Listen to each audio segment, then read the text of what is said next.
Hello friends, in this video I will show you how to clone your WordPress website. So search this plugin clone 100% free done and migration.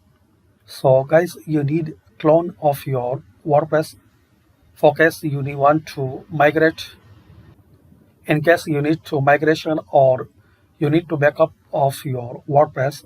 So search this clone. This is very easy to use and very friendly, and we can see a large number of active installation and good number of review. So install and activate and use. If you have any facing, if you're facing any problem to use this plugin, so comment. I will create a new video about how to use this clone plugin. So just in this short and basic video, I discussed a plugin which is the very popular and famous to clone any WordPress website.